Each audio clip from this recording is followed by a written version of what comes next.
Fin 2022, le monde entier enterre Google. Une IA générative vient de sortir et annonce la fin des moteurs de recherche. Première claque de cette semaine, eh bien c'est ChatGPT. And it's called ChatGPT. ChatGPT. ChatGPT. ChatGPT. ChatGPT.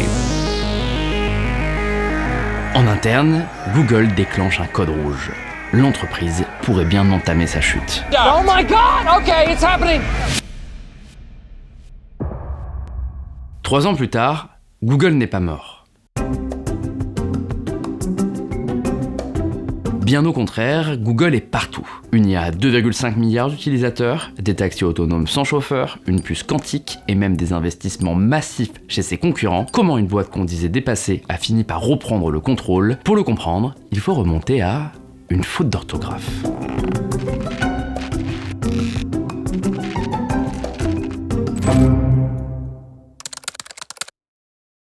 Comme toute grande boîte, Google naît d'une rencontre. Vous connaissez sans doute les cofondateurs de Google, Larry Page et Sergey Brin. Un peu à l'image de Steve Jobs et Steve Wozniak, c'est deux profils que tout oppose. Larry Page, c'est un Américain, fils de prof d'informatique, passionné par les grands inventeurs, c'est quelqu'un qui a envie de marquer l'histoire. Sergey Brin, il est né à Moscou et il est venu aux États-Unis parce que sa famille fuyait l'antisémitisme. Lui, c'est le monsieur technique du duo. C'est un vrai matheux, c'est quelqu'un qui s'y connaît en informatique et c'est celui qui, encore aujourd'hui, est à l'origine de découvertes majeures. En 1995, Sergey Brin et Larry Page se rencontrent à Stanford, donc la grande université américaine qui est en Californie, à quelques pas du campus de Google. On raconte que leur rencontre est assez particulière, puisque les deux hommes passent leur temps à se contredire, mais malgré tout, ils s'aiment bien.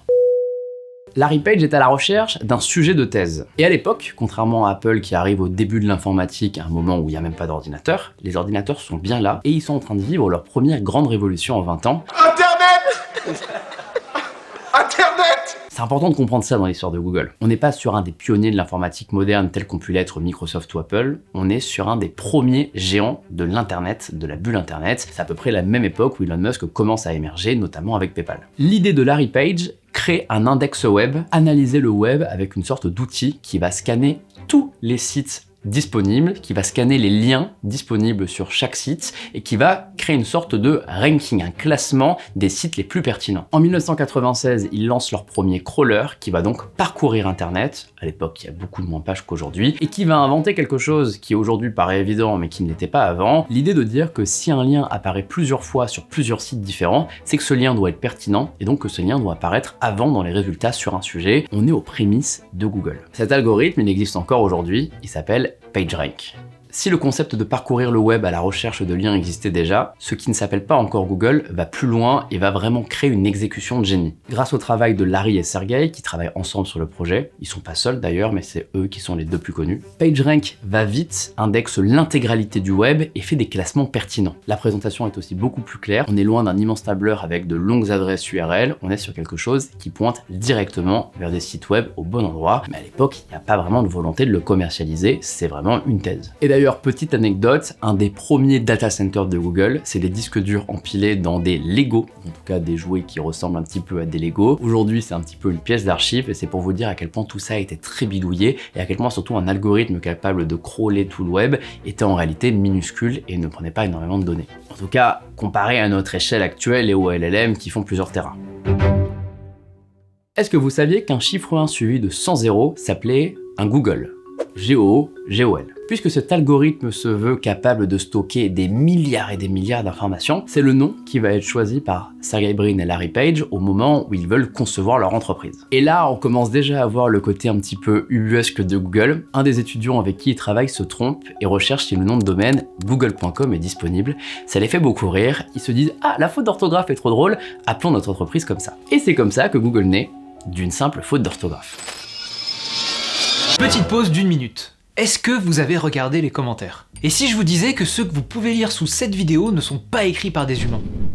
Un fantôme? On traque les bots dès qu'on sort une vidéo sur la chaîne et c'est devenu un sujet tellement grave que même YouTube n'arrive plus à les modérer. Pour montrer la dangerosité de ces bots, 8 étudiants de l'université de Malmo, en partenariat avec Surfshark, ont créé une expérience pour la Milan Design Week. C'est un jeu où vous avez 120 secondes pour repérer les commentaires générés par des bots dans une fausse discussion en ligne. Résultat, sur 710 participants, 47% se sont trompés. Rendez-vous compte que si vous avez un collègue en face de vous ou une personne de votre famille dans la même pièce, il a statistiquement toutes les chances de se faire avoir. Ou alors c'est vous. Le pire, c'est que si vous passez la barre des 40 ans, votre capacité à détecter les bots s'écroule. Sachant qu'on parle de 6,3 milliards de comptes supprimés chaque année par les plateformes, on comprend que la génération de messages par des bots est devenue un fléau indétectable à l'œil nu. Le souci, c'est que derrière ces bots, il y a des liens piégés, du phishing, de l'usurpation d'identité et des fuites de données. Et vous protéger de tout ça, c'est le terrain de jeu de Surfshark, le partenaire de cette vidéo. Concrètement, Surfshark va au-delà du VPN avec une suite logicielle complète. CleanWeb bloque les liens malveillants avant même que vous cliquez. Alternative ID vous crée une fausse identité et un faux email pour vous inscrire partout sans lâcher vos vraies données. Surfshark Alert vous prévient si vos données fuitent quelque part. Et vous le savez, le VPN iconique de Surfshark masque votre adresse IP. Surfshark propose même un anti-scam hub sur son application iOS pour détecter les arnaques en temps réel et vous éviter de faire le clic de trop. Alternative ID c'est dispo dans la formule Surfshark la moins chère et tout le reste se débloque dès l'offre Surfshark One. Comme d'habitude, le lien vers l'offre sera en description et vous aurez le meilleur prix possible. Merci Surfshark, on repasse à Google. Le 15 septembre 1997, le nom google.com est enregistré. Sergey Brin et Larry Page sont encore loin d'imaginer l'empire titanesque qu'ils vont créer. Eux, c'est vraiment des nerds qui rêvent de créer une sorte d'encyclopédie géante et de référencer tout le web entre eux. Ils veulent corriger quelque chose qui manque. Alors il y a déjà des moteurs de recherche à l'époque, il existe des solutions, mais rien n'est aussi efficace que ce que eux sont en train de créer, alors qu'Internet, pour l'instant, il faut connaître les URL pour aller sur des sites. On raconte même qu'au moment où la structure Google est créée, c'est pas parce que eux veulent créer une entreprise, mais c'est parce qu'on leur fait un chèque au nom de Google, parce qu'on commence à croire en eux. Jeff Bezos, d'ailleurs, va investir là-dedans.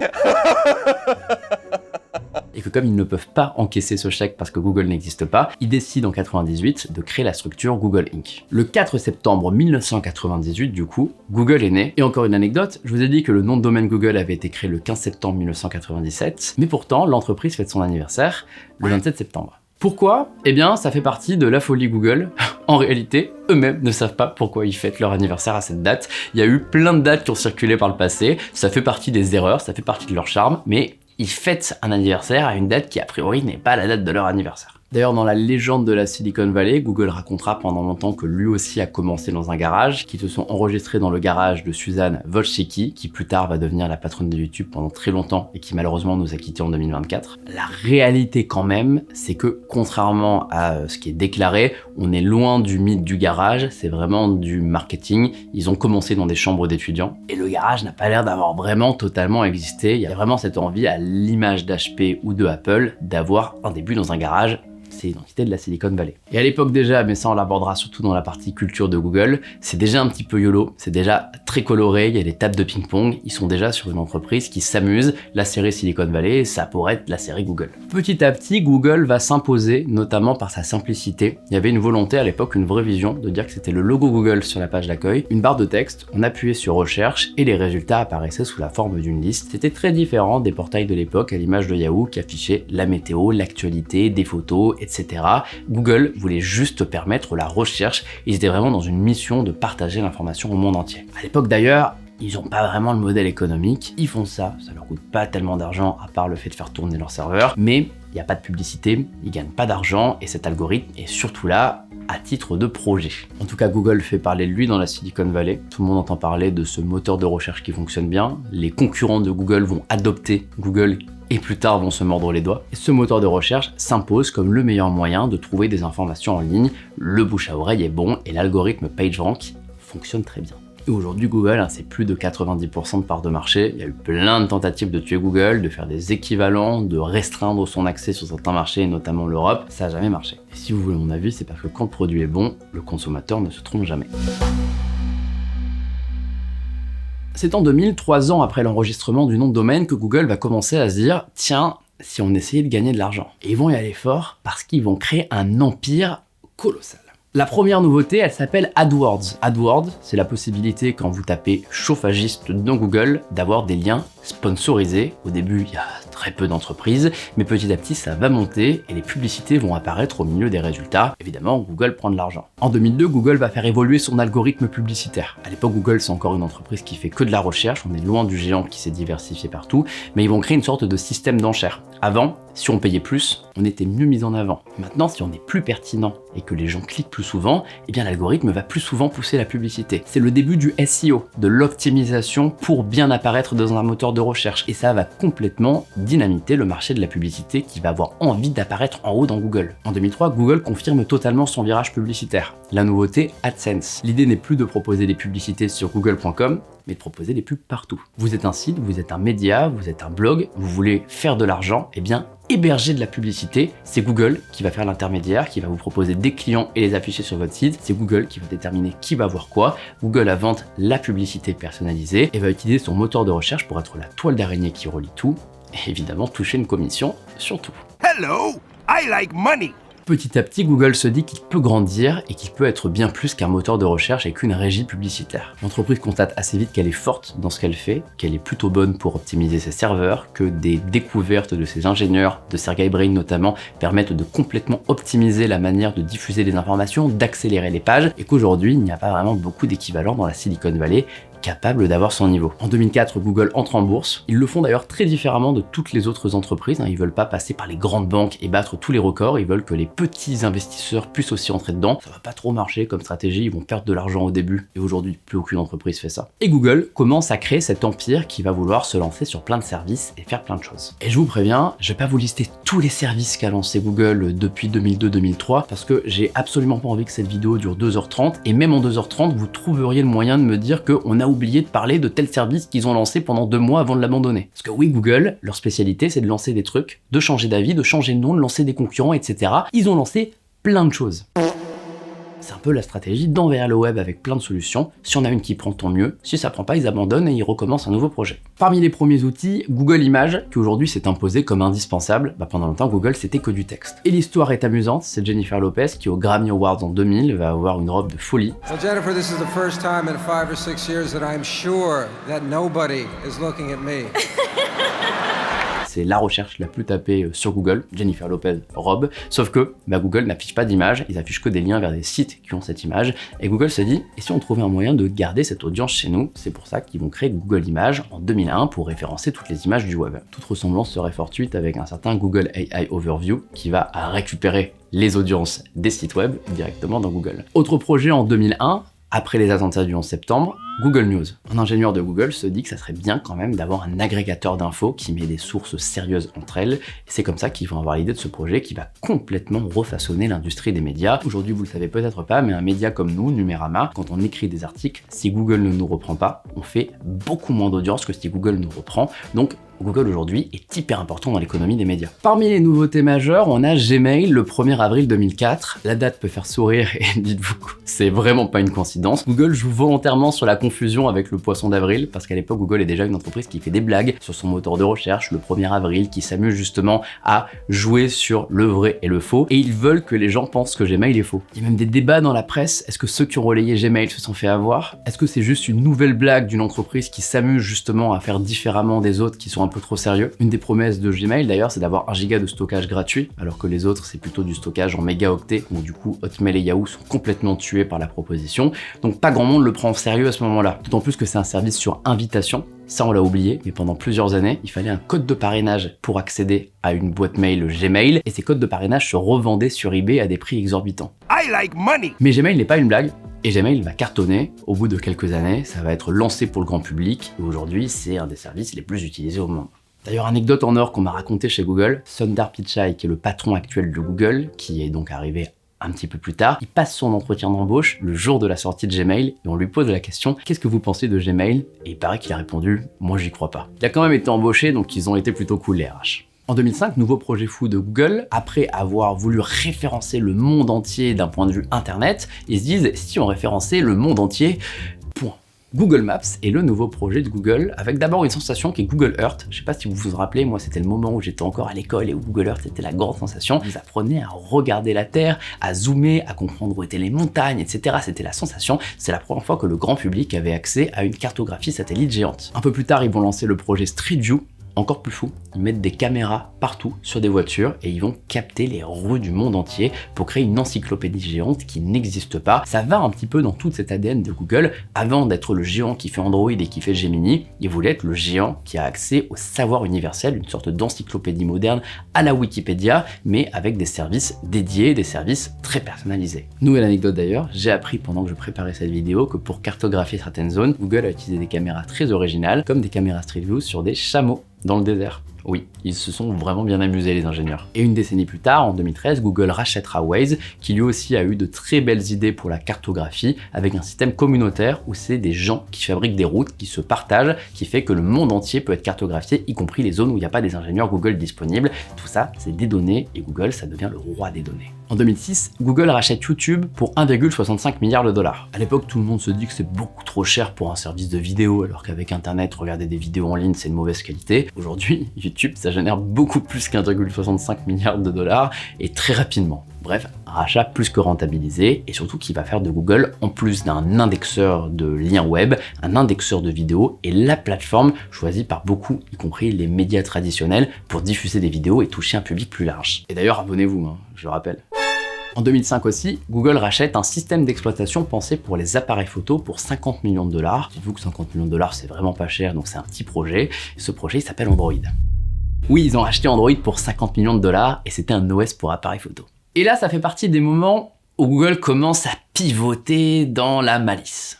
Parce qu'en 2007, quand Apple lance l'iPhone, eux, ils font pas de service. Aujourd'hui, Apple fait des services, vous le savez, on en a parlé plein de fois sur Numérama. Et du coup, Apple, pour que leur iPhone soit intéressant, ils veulent YouTube, ils veulent Google Maps, ils veulent un moteur de recherche intégré, et ils vont signer avec Google, avec le patron de Google de l'époque, Eric Schmidt, pour lui dire, voilà, est-ce qu'on peut faire quelque chose pour avoir les services Google sur iPhone? Du coup, Google va travailler sur l'iPhone en avance, Google va monter sur scène le jour de l'annonce de l'iPhone en 2007, et les deux entreprises sont censées être les meilleurs amis du monde. Apple fabrique le hardware, le software, et Google va lui fournir les services. Sauf qu'un an plus tard, Steve Jobs a la mauvaise surprise de découvrir que Google a complètement copié l'iPhone pour créer sa propre version d'Android. En octobre 2008, il y a le premier smartphone Android, le HTC Dream, qui va du coup complètement calquer l'interface de l'iPhone, les gestes tactiles, etc. Au début, on est un petit peu loin de l'expérience iPhone OS, ça s'appelle pas encore iOS, mais petit à petit, Android va devenir au moins aussi bon, peut-être meilleur sur certains aspects, et va complètement propulser Google dans une nouvelle ère, celle du marché des applications. Le Play Store, c'est une machine à cash phénoménale, ça rapporte énormément d'argent à Google, ça lui rapporte aussi beaucoup de problèmes avec les autorités au niveau des lois concurrentielles, mais Google va se lancer sur Android et va créer cet empire géant qui lui permet finalement de faire plusieurs choses en une, parce que 1, ils ont un système d'exploitation pour la première fois, 2, ils préinstallent leurs services partout, et 3, ils s'insèrent dans nos vies comme aucune marque ne s'insérait dans nos vies avant. Apple aujourd'hui, ils ont plein de services, mais à l'époque, ils n'avaient pas grand chose, on achetait juste l'iPhone et après on se débrouillait. Google, eux, ils nous mettent du Gmail, des photos, du YouTube, tout est du Google intégré. Et aujourd'hui, Android, c'est 70% du marché mondial des téléphones.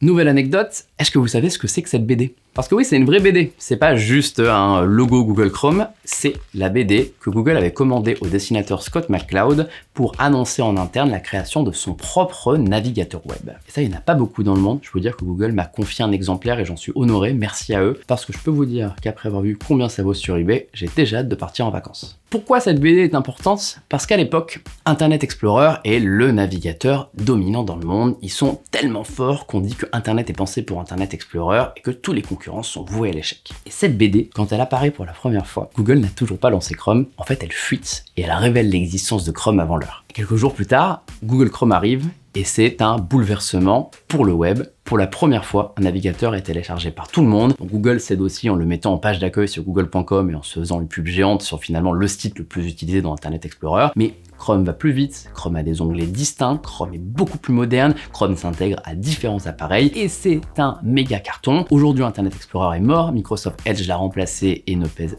pas énormément de choses par rapport à Chrome. Chrome est devenu le nouvel Internet Explorer, c'est le navigateur le plus utilisé au monde, toutes plateformes confondues. Et cette BD, c'est le vestige physique qui retrace l'histoire de Google Chrome. Allez voir nos vidéos courtes sur Numérama, on fait une vidéo dédiée à cette BD pour tout vous expliquer et vous la montrer. Toujours sur le logiciel, j'oublie plein de choses, plein de services que Google va lancer, plein de services que Google va fermer, Picasad, etc. Mais il y a aussi un autre volet qui est un petit peu plus récent, c'est celui de la bureautique. Pendant longtemps, Microsoft Office était tranquille. Maintenant, avec Google Doc, avec Google Sheet, avec Google Meet pour les appels vidéo, Google veut être la solution bureautique partout. Eux misent tout sur le cloud, le fait que ce soit accessible dans des navigateurs, et c'est en train de s'imposer, notamment chez les étudiants, chez les plus jeunes. Google est en train de prendre une place sur absolument tous les marchés. C'est vraiment l'entreprise à tout faire. D'ailleurs, c'est pas l'objet de cette vidéo, mais ça fait partie des choses pour lesquelles Google est embêté en Europe avec le DMA. C'est pour ça que quand vous tapez une adresse dans Google, vous pouvez plus cliquer sur l'adresse Google Maps parce que l'Europe considère que ça fait une concurrence déloyale aux autres services de cartographie. Et donc, c'est à vous d'aller manuellement dans Google Maps. C'est pas Google qui doit ouvrir Google Maps, c'est pas Google qui doit vous mettre des liens vers des sites d'avions, etc. Et un autre secteur à ne pas oublier, c'est Google Cloud, qui fait que Google est un géant de l'hébergement en ligne, héberge des sites à des divisions B2B qui vont proposer à des entreprises de leur créer des chatbots, de leur créer des interfaces en ligne. Google gagne aussi de l'argent avec Google Cloud, et Google Cloud, on en parlera en troisième partie de cette vidéo, c'est aussi les TPU et les puces Google qui sont fabriqués pour l'intelligence artificielle et qui sont une arme hyper importante à l'heure où il y a des pénuries de composants partout. Je pourrais pas tout évoquer, je vous l'ai dit, mais là on a parlé que du logiciel. Google, dans son histoire, c'est aussi du hardware. À la grosse différence d'Apple, qui est une entreprise née sur le hardware, Google c'est quand même une entreprise née sur le software, mais comme tous les géants de la tech, on finit par toucher aux autres activités. En 2010, par exemple, il y a la gamme Nexus. La gamme Nexus, c'est Google qui n'assume pas encore de créer ses propres produits et qui va s'allier avec HTC, avec Samsung, avec LG pour créer des téléphones Android avec une interface Android pure. Google, en 2012 aussi, rachète Motorola pour lancer leur propre téléphone. Et puis finalement, ils changent d'avis, ça arrive, la partie culture de Google, et ils revendent Motorola. Mais bon, ils ont gardé les brevets, c'est peut-être ça aussi le but de ce rachat. En 2017, Google va aussi s'acheter une partie des équipes de HTC. La division mobile de HTC va mal, Google mise dessus pour développer ses propres téléphones, les Pixel. La gamme Pixel, d'ailleurs, on peut en parler rapidement, elle est intéressante parce que Google lance ses propres téléphones, de super téléphones, Google concurrence Samsung et les autres, mais en même temps, Google n'a jamais vraiment réussi à éclater en part de marché alors que c'est une des entreprises les plus riches du monde. Pour cette vidéo, j'ai un peu discuté avec les autres constructeurs Android pour leur demander quel était leur avis sur les Pixels. En fait, il y a une idée qui revient souvent mais qui n'est jamais vraiment exprimée publiquement, c'est le fait que les Pixels, c'est une menace pour l'écosystème Android. C'est un moyen de dire, si vous ne suivez pas les règles Google, si vous n'utilisez pas nos services, on peut vous concurrencer, on peut vous faire mal. Donc ça permet à Google de montrer un petit peu à quoi va ressembler l'avenir, mais c'est aussi pour ça que toutes les nouveautés de Gemini, elles arrivent en même temps sur Samsung et Pixel par exemple. Il n'y a pas que les téléphones dans la vie, Google va aussi lancer le Chromecast, qui permet d'envoyer des vidéos depuis son téléphone sur un ordinateur en clé HDMI. Chromecast qui deviendra plus tard le Google TV Streamer, une vraie box Android TV avec une télécommande. Google rachète aussi Nest. Nest, fondé par un ancien d'Apple, Tony Fadell, qui était une entreprise ultra ergonomique pour la maison connectée avec des thermostats, des détecteurs de fumée, etc.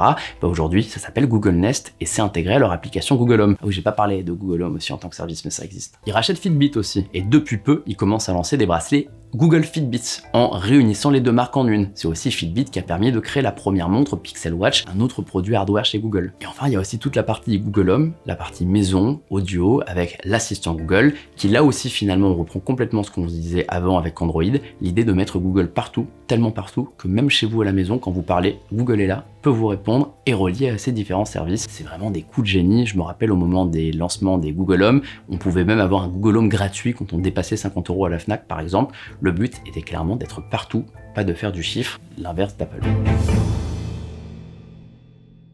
Et là, on a parlé que des produits qui ont marché. Il y a aussi les produits qui ont pas marché. Et chez Google, ils sont assez nombreux, surtout sur le logiciel, mais sur le hardware particulièrement. L'exemple le plus connu, c'est les Google Glass, qui d'une certaine manière étaient ultra avant-gardistes, qui avaient raison avant l'heure. On le voit avec les Meta Ray-Ban aujourd'hui, on le voit avec les lunettes Samsung qui arrivent en partenariat avec Google et Android XR, on le voit avec les rumeurs sur les lunettes Apple, le Vision Pro, que Google avait raison avant tout le monde. Le futur de l'informatique passe par des informations au milieu de la vision. Et bah ces Google Glass, elles ont existé, elles ont fait énormément parler d'elles pendant longtemps, sauf que les gens n'aimaient pas. On qualifiait les porteurs de Google Glass de glass holes, assholes, je vous laisse faire la traduction, en disant que c'était une caméra intrusive au milieu de la vision, qu'on avait l'air ridicule, et le produit a fait un méga flop, d'autant plus qu'on pouvait pas faire grand chose avec ce tout petit écran qui disait l'heure au milieu de la vision. Mais bon, quand même pour le plaisir, on vous diffuse le moment de l'annonce des Google Glass avec les fondateurs de Google qui arrivent en se jetant en parachute.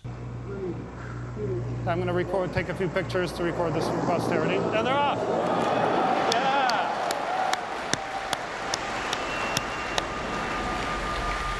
L'échec le plus récent, c'est Google Stadia. Stadia, comme beaucoup, j'y croyais beaucoup quand ça a été annoncé. C'était l'idée que Google allait concurrencer PlayStation et Xbox non pas avec une console, mais avec du cloud gaming, qu'on allait pouvoir jouer en 4K partout, commencer son téléphone, reprendre à la maison, la partie n'aurait aucun temps de chargement, on aurait les solutions en temps réel en demandant à l'assistant. C'était ultra prometteur, le service a existé, le service était loin d'être mauvais, mais il était loin d'être aussi bon que prévu, et en fait on s'est rapidement rendu compte que toutes les promesses de Google ne sont jamais arrivées, et 4 ans après son lancement, Google a abandonné. Il y a plein d'échecs Google, Google+, les messageries, quand je dis les messageries, ils ont eu tellement de messageries, Duo, Beam, Wave, etc., que je les compte même plus. Google Reader, le flux RSS qui a été tué et qui encore aujourd'hui n'a pas vraiment trouvé de remplaçant aussi populaire. Bref, Google dans son histoire fait plein de choses, on peut pas faire exactement tout ce qui se passe mois par mois, parce qu'il y a trop de chaos, de toute façon on va y revenir dans la seconde partie, celle remplie d'anecdotes, mais Google est une entreprise qui se diversifie énormément. Avant de passer justement à la partie anecdote, un petit point sur la structure Google et sur ses fondateurs. Parce que vous l'avez remarqué, Google est beaucoup moins centré sur ses créateurs qu'un Apple avec Steve Jobs ou qu'un Tesla avec Elon Musk par exemple. L'entreprise elle tombe tout seul, c'est Google en fait qui est l'empire,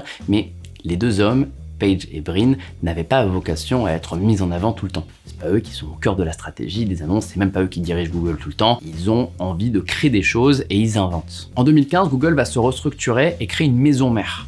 Alphabet. L'idée est que Alphabet possède Google, mais que Alphabet va aussi posséder différentes entités qui sont rattachées à Google et qui avant étaient ses cousines. C'est là que Sundar Pichai devient le patron de Google et que eux restent à Alphabet, même si finalement, quelques années plus tard, ils se sont rendus compte que cette stratégie n'était pas très claire et Sundar Pichai est devenu le patron de Google et d'Alphabet. Donc en fait, on a de nouveau une structure unique, mais elle est toujours légalement rattachée à deux entités distinctes. En décembre 2009, Larry Page et Sergey Brin se sont retirés de leurs fonctions exécutives. Ils ont voulu laisser la nouvelle génération en place. Alors ils contrôlent évidemment des parts importantes et le vote au conseil d'administration, mais c'est plus eux qui sont en charge ou qui surveillent ce qui se passe chez Google, c'est vraiment Sundar Pichai qui est devenu le vrai patron. Je peux vous dire que pour l'avoir rencontré quelques fois Sundar Pichai lors de déplacements au campus de Google notamment, c'est un des profils les plus intéressants de la tech. C'est un vrai ingénieur, c'est quelqu'un qui s'y connaît dans les produits, c'est quelqu'un qui est là parce qu'il mérite et ça change de beaucoup d'entreprises où les dirigeants sont plus justement sur l'aspect financier. Je pense par exemple que, pour revenir à la comparaison avec Apple, John Ternus, qui sera son nouveau patron à partir de septembre, est beaucoup plus proche de Sundar Pichai que de Tim Cook. Malgré tout, et ça fait partie des anecdotes marrantes, finalement je mets plein d'anecdotes dans cette vidéo alors que j'ai une partie dédiée aux anecdotes, Sergey Brin n'est pas totalement parti. Notamment au moment où Gemini a commencé à refaire surface, où il y a eu l'IA générative qui est apparue, il y a pas mal de papiers, de documents de recherche publiés par les équipes de Google qui étaient co-signés par Sergey Brin, ce qui veut dire que le cofondateur de Google, qui est multimilliardaire, s'amuse sur son temps libre à aller travailler avec des ingénieurs pour écrire des papiers mathématiques compliqués, pour vous dire à quel point on est sur un profil très... Sur chaque secteur, Google devient un géant du web et devient incontournable. Ça va aussi lui valoir beaucoup de problèmes, beaucoup d'accusations de position dominante, beaucoup de procès, ils ont failli être démantelés plus d'une fois, mais les États-Unis voulaient les forcer à vendre Chrome et Android il y a quelques mois. L'Europe est aussi sur leur dos et aimerait que Android arrête de mettre autant en avant les services Google. Ça fait partie des choses importantes dans l'histoire de Google, parce que sur ces 30 premières années finalement, ils ont été tranquilles. La question c'est est-ce que dans les suivantes, cet empire géant qu'ils ont créé, qui finalement contrôle le web en tant que tel et qui peut complètement le refaçonner du jour au lendemain, va-t-il être chahuté? On reprendra l'histoire de Google plus tard avec toute la partie intelligence artificielle et diversification, mais d'abord je voulais vous parler de la culture d'entreprise qui fait de Google une entreprise unique et différente. Parce que je pense, et j'en suis vraiment convaincu, que si Google était une entreprise normale, tout ça, tous les produits, toutes les idées qu'ils auraient eues n'auraient jamais pu voir le jour. On a beaucoup parlé des services, mais on n'a pas parlé de toutes les petites blagues dans les services, de toutes les petites options amusantes, de tous les noms drôles. Par exemple, les pâtisseries d'Android, le fait que pendant longtemps, on a eu Android Donuts, Android Éclair, Android Oreo, Android Kit Kat, plein d'Android sucré, parce que Google, dans son histoire, voulait faire des choses un petit peu différentes des autres, un petit peu amusantes. Ils n'ont pas fait que des services, ils ont fait des services avec plein de trucs complètement fous. Pour préparer cette partie, j'ai discuté avec des gens de Google, j'ai appris plein de choses, j'ai lu beaucoup de choses, et je trouve ça vraiment génial. Honnêtement, je vous le dis, si un jour je suis plus journaliste, j'ai envie de bosser chez Google. Donc pour vous montrer ce qu'est la philosophie de Google, je vous propose de regarder cet extrait de la Google I/O 2024 avec une introduction par le créateur de contenu, Marc Rabillet.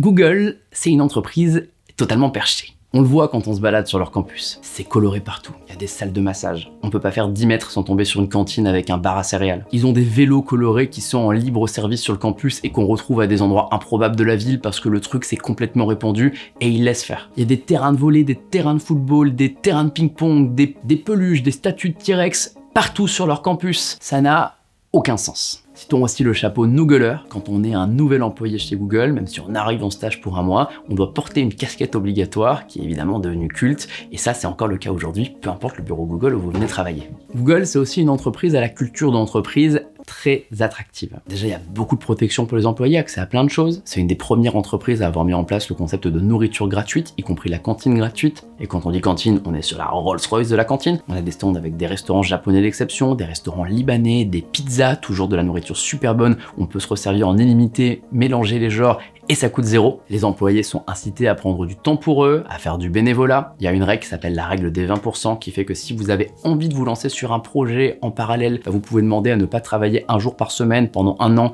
pour travailler sur ce projet et dans un an vous le présentez. Si ça plaît à Google, il le lance. Si ça plaît pas, tant pis, vous revenez à vos activités. Gmail, Google News, AdSense, ça fait partie de ces fameux projets. J'avais aussi vu quand j'étais allé au siège de Waze il y a quelques années, les Waze Beacon qui sont des petits modules Bluetooth qu'on met dans des tunnels comme le tunnel de la Défense à Paris qui permettent d'avoir du signal sans GPS. Ça fait partie des projets 20%. Les TGIF, normalement c'est Thanks God It's Friday, là c'est Thanks Google It's Friday. C'est un jour par semaine où un moment tout le monde arrête de travailler, va manger des pizzas, va boire des bières et peut discuter avec sa direction. Il y a un micro, on peut dire au patron de Google ce qu'on pense d'un service et comment on pourrait l'améliorer. L'idée, c'est de faire de Google une entreprise où on aime tellement travailler, où on aime tellement passer du temps qu'on y passe plus de temps, qu'on a envie d'améliorer les choses et qu'on croit au projet. Une culture que la Silicon Valley a tenté de répliquer massivement. Aujourd'hui, ils doivent faire face à une nouvelle concurrence, celle des laboratoires IA qui sont à San Francisco, quand Google est à Mountain View, donc il y a beaucoup plus de routes pour les gens de la Silicon Valley qui vivent à SF.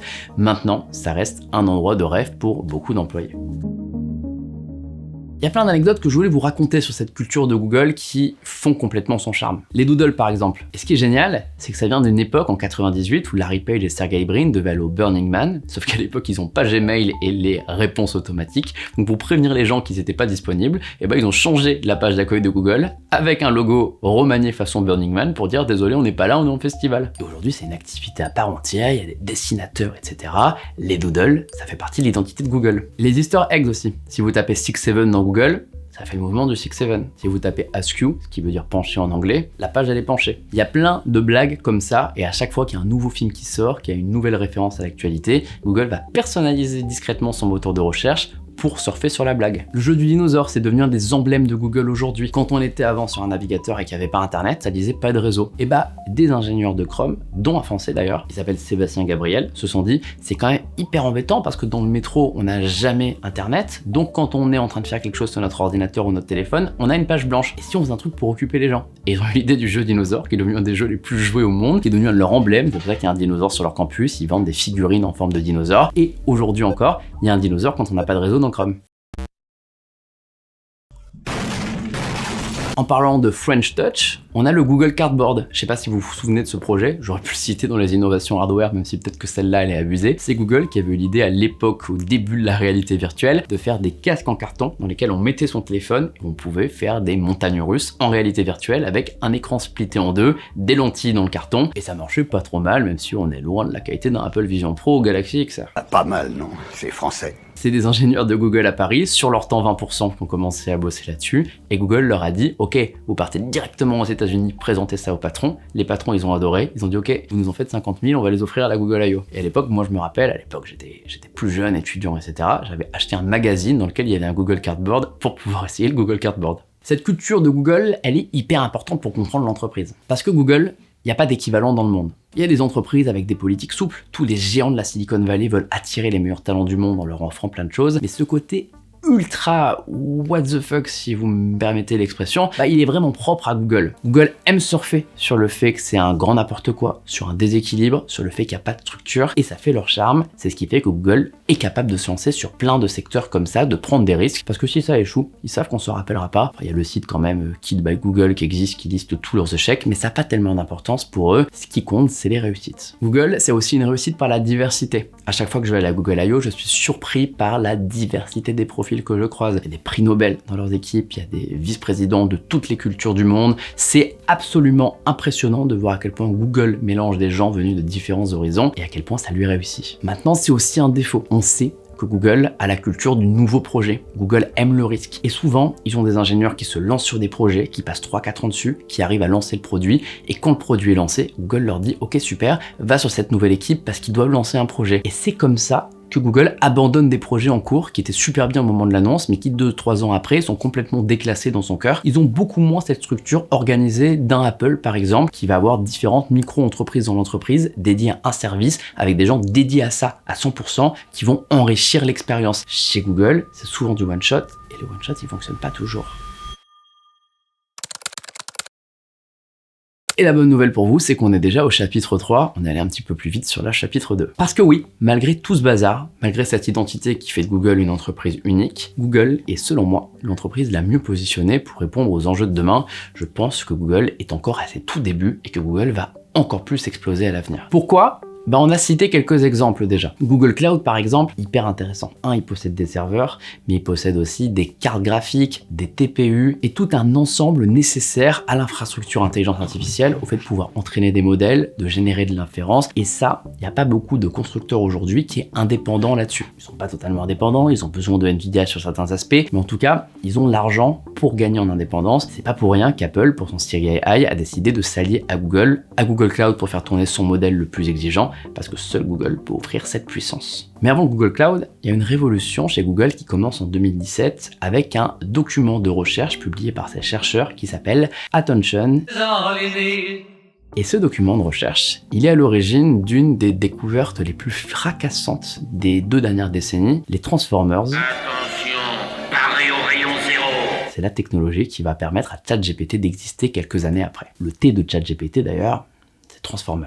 Google a inventé la brique à l'origine de la révolution des LLM et Google a tout publié gratuitement. Ils le disent d'ailleurs aujourd'hui, de base ils pensaient que ça allait alimenter un nouveau type de recherche scientifique, qu'ils allaient potentiellement pouvoir guérir le cancer avec ce type de technologie et finalement eux-mêmes se sont fait rattraper par la guerre marketing que se sont lancés les laboratoires IA et ont dû laisser de côté leurs initiatives scientifiques pour proposer un produit universel, généraliste, très grand. On va pas faire une vidéo sur l'IA, on en a d'autres sur Numérama et on en aura très certainement d'autres à l'avenir, mais Google a provoqué cette révolution. En 2014, Google va racheter DeepMind, un laboratoire londonien qui est spécialisé dans la création d'intelligence artificielle. Ceux qui ont créé AlphaGo, l'IA qui est capable de battre le meilleur joueur de Go, qui est un des jeux les plus tactiques au monde. Demis Hassabis, le fondateur de DeepMind, il va avoir un prix Nobel de chimie en 2024, et aujourd'hui, c'est un petit peu le deuxième visage de Google avec Sundar Pichai. C'est lui qui incarne la révolution IA au sein de Google, et c'est sans doute leur profil le plus puissant. C'est lui qui va permettre à Google de se positionner à l'avenir et d'être un des grands acteurs de la révolution IA. Parce qu'en 2022, quand ChatGPT arrive, Google n'est pas prêt. On pense à l'époque que Google va peut-être mourir d'ailleurs. On a cet outil, ChatGPT formidable, à qui on pose une question, qui répond parfaitement, qui est capable de donner des informations qui avant nécessitaient d'aller sur 3-4 pages internet manuellement. Donc plutôt que de tuer Google, je dirais, je peux lui piquer une sacrée partie de son boulot emoji malicieux.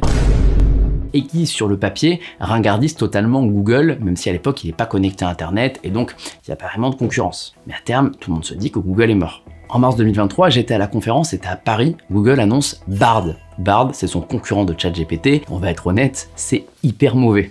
On se dit que Google ne va absolument pas réussir à rivaliser avec ChatGPT, qu'OpenAI vient de le tuer et que personne ne pourra rattraper OpenAI. Et on s'est bien trompé. En fait, Google à cette époque-là est trop prudent parce qu'ils connaissent la force des Transformers, ils connaissent la force de l'intelligence artificielle générative et ils savent aussi que si ils ouvrent cette boîte de Pandore, le marché va potentiellement se transformer et tout ce qu'ils ont créé, l'empire qu'ils ont créé de publicité, de moteurs de recherche, etc., risque de s'effondrer au profit d'un truc qu'ils peuvent gagner, une guerre qu'ils peuvent gagner, celle de l'IA, mais qui ne savent pas encore comment monétiser. Tant pis, il faut y aller. La recherche scientifique passe un petit peu sur le côté et ils vont lancer Gemini, créer des modèles Gemini, aller beaucoup plus fort en termes de recherche, d'entraînement des modèles et ils vont devenir le premier vrai concurrent de ChatGPT. D'ailleurs, en novembre 2025, Gemini 3 était de très loin le meilleur modèle de langage. Aujourd'hui, je vais pas vous mentir, je trouve qu'un Opus 4.8 chez Claude, c'est vraiment supérieur et je m'attends à ce que Gemini s'améliore dans les prochains mois, mais ça changerait en fait que Google est loin d'être distancé en IA. Plus généralement, on vous a sorti une vidéo là-dessus lors de la Google I.O. La vraie force de Google, c'est l'intégration. Google s'en fiche d'avoir le meilleur modèle du monde capable de tout faire et d'accéder à vos documents sur votre ordinateur, parce que Google met son Gemini dans Gmail, dans Google Maps,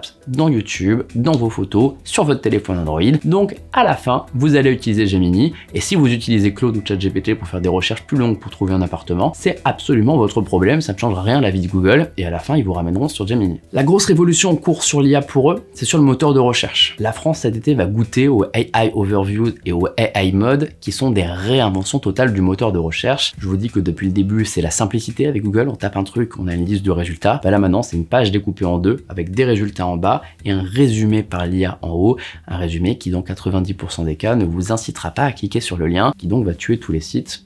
RIP nous. Et le AI Mode, c'est une prise de conscience que le futur de la recherche ne sera certainement pas de cliquer sur des liens, et donc une sorte de chatbot à la Perplexity qui va faire le travail d'agrégation et qui va vous répondre de manière détaillée, générer des tableaux, générer des sites web pour vous, et qui une nouvelle fois va se nourrir de tout ce qu'il a crawlé sur le web pour créer une expérience intégrée à Google. En fait, Google, depuis le début, ils font ça. Si on regarde leur histoire, ils ont toujours analysé tout le web pour proposer justement des mises en relation et pour eux-mêmes développer leur business.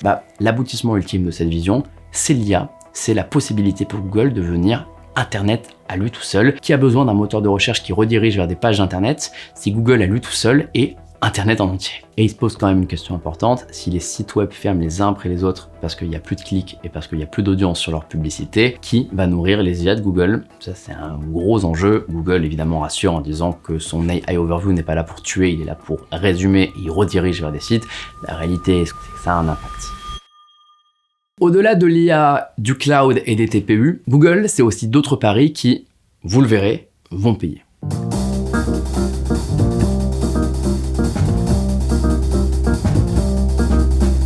Mon préféré, et ceux qui me suivent le savent, c'est Waymo. C'est toujours marrant, monter dans une voiture avec personne à gauche. À chaque fois que je vais à San Francisco, à chaque fois que je vais dans une ville qui a Waymo, mon péché mignon, c'est de commander plein de Waymo et de faire des vidéos absolument partout. Les Waymo, c'est les taxis autonomes qui conduisent sans chauffeur, le volant tourne tout seul, on a des écrans à l'avant, à l'arrière, on peut contrôler son expérience, ils peuvent nous récupérer 24 heures sur 24 à l'endroit de notre choix, on peut choisir la température, on peut choisir la musique, on est tranquille, on peut s'allonger. Aujourd'hui, c'est dans une dizaine de villes aux États-Unis. À la fin d'année, ça sera aussi à Londres, première ville européenne à l'avoir. L'année prochaine, ça sera à Tokyo au Japon. À terme, Waymo, ça sera partout. Et Google aujourd'hui, le numéro 1 mondial de la conduite autonome, c'est eux qui font le plus de courses par mois et c'est vraiment en train de monter. En Europe, ça nous paraît abstrait. Vous vous dites, si vous êtes jamais allé à San Francisco ou à Los Angeles, que oui, c'est intéressant, mais on est quand même au début du truc. Je peux vous assurer que quand on va là-bas et qu'on voit que ça dans toutes les rues, on comprend qu'on est vraiment en retard. Et c'est Google qui mène cette révolution avec des concurrents comme Amazon et Tesla.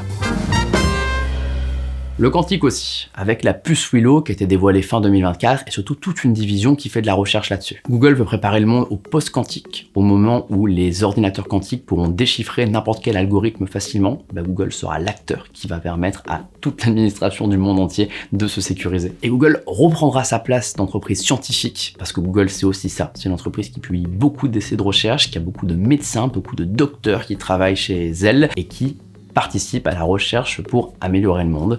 Depuis le début, c'est leur credo, on veut améliorer le monde, classique Silicon Valley. Google, c'est aussi Google Ventures. Ils détiennent 14% d'Anthropic, le créateur de Claude. Ils détiennent une part conséquente de SpaceX, l'entreprise d'Elon Musk qui vient d'entrer en bourse et qui détient Starlink, XAI, le réseau social X. Et Google investit dans plein de choses, que ce soit de l'intelligence artificielle ou non. C'est une entreprise qui fait absolument tout, qui peut récupérer des compétences, qui peut prioriser ses propres entreprises, ses propres services avec les solutions des autres. Google est une entreprise titanesque qui met ses mains absolument partout, qui surveille absolument tout ce qui se passe et qui, peu importe les prochaines révolutions informatiques, sera bien positionné. Si on revient sur l'IA, ils ont aussi dévoilé des modèles robotiques pour que le jour où les robots humanoïdes arrivent, parce que des gens prédisent qu'un jour on en aura tous à la maison pour faire nos tâches ménagères, ça sera une intelligence artificielle, Gemini ER, qui sera capable de voir et de faire des choses dans votre cuisine. Bref, Google est partout. Google est une entreprise positionnée sur l'avenir. Google est une entreprise qui a commencé avec une vision claire, référencer le web, qui s'est ouvert en devenant le web, en lançant plein de services et qui petit à petit est en train de se transformer en un agrégateur géant du monde entier. Une des entreprises les plus puissantes au monde, qui très certainement, à l'image d'un Nvidia, ne veulent pas sa valorisation mondiale. Aujourd'hui, Google, c'est la 2e ou 3e capitalisation mondiale. Ça dépend des jours, des classements et des fluctuations boursières. Mais il est peu probable que Google tombe plus bas. Ceci n'est absolument pas un conseil en investissement. J'en sais rien. Dans la vidéo des 50 ans sur Apple, on vous disait qu'Apple voulait vous vendre des produits que vous avez à la maison et des produits qui vont se compléter avec d'autres produits. Google, lui, veut être partout. Que vous ayez un produit Apple, un produit Xiaomi, un produit Microsoft, ce qui compte est que vous utilisiez ces services et à la fin, vous utilisez ces services parce que même des sites web sur lesquels vous allez le faire avec Google Chrome sur des serveurs Google Cloud. J'espère que vous avez appris des trucs dans cette vidéo. Si vous avez des questions sur Google dans les commentaires, posez-les. J'essaierai d'y répondre dans la mesure du possible. Je vous avoue que l'entreprise est tellement vaste que c'est compliqué de tout maîtriser, mais je peux aussi poser la question à Google. Je compte sur vous pour nous dire qui vous voulez en troisième entreprise. On verra qui sont les noms qui reviennent les plus et on les traitera en priorité. Et je le redis une dernière fois, abonnez-vous à Numérama si vous avez aimé cette vidéo et si vous voulez plus de contenu du genre.